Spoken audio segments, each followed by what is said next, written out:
Then the Lord said to Moses, "What is that in your hand?"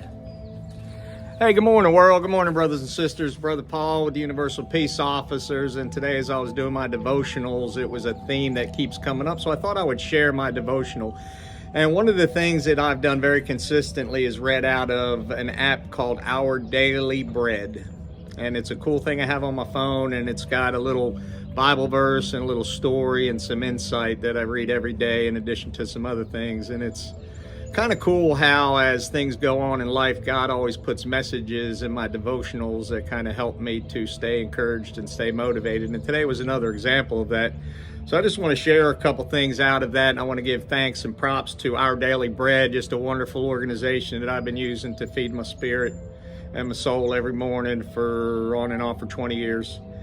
The readings out of Exodus 4, 1 through 5. And Moses answered, "What if they do not believe me or listen to me and say, 'The Lord did not appear to you'?"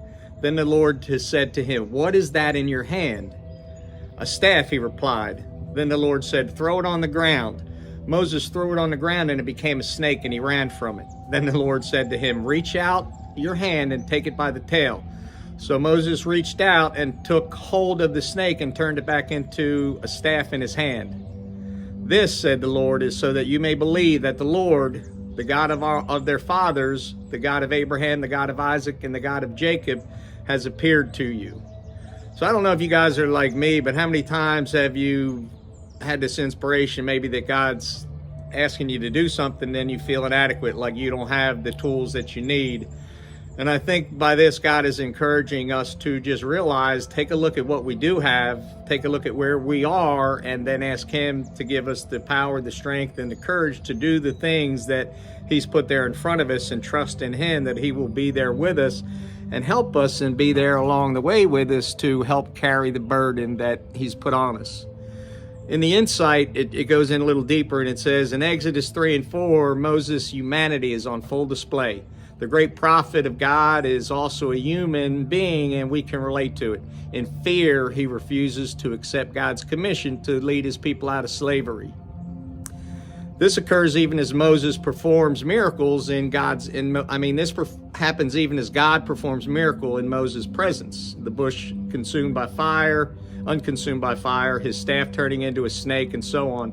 And when the staff becomes a serpent, he reacts to it like most of us would. He ran away. He was scared. He did, however, show courage and faith when he grabbed the snake by the tail. And the safest way to hold a snake, of course, is by the head, preventing it from striking. But the power wasn't in Moses' staff, nor was it in Moses. The power was in the God of Israel, who was infinitely greater than the gods of Egypt, including the snake. So God's given us the tools and the gifts. He just wants us to spend time with Him and learn how to use them and not be afraid. And I use the YouVersion of the Bible app, and I do the devotional out of there every day too. And today it kind of piggybacked on what the other one was, and it was kind of interesting that it talked about have courage, be strong and be courageous, out of Joshua 1:9. So God gives us some examples of times when people were afraid to do things for God, but He reminded them that He was there with them, and with His strength they would be able to accomplish the things that He put out there for them to be involved in.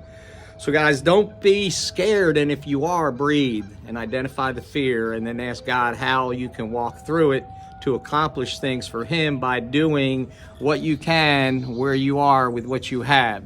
So take the tools and the gifts God has given you and allow yourselves to spend time with Him so that you can be at peace with Him, which will help you to be at peace with yourself. And then from there, we can all try to do a better job of being at peace with other people. We can spread peace, love, and compassion through prayer and try to help bring heaven here on earth before the world goes to hell. So guys, let's do our part today and get connected with God and ask Him to allow us to use the things He's given us and give us the courage to walk in faith and do the things that He wants us to accomplish for His kingdom. God, fill me with peace, love, and compassion. Fill all my family and friends with peace, love, and compassion. And fill all the earth and all of humanity with peace, love, and compassion. God bless America. God bless the world. Peace officers, out.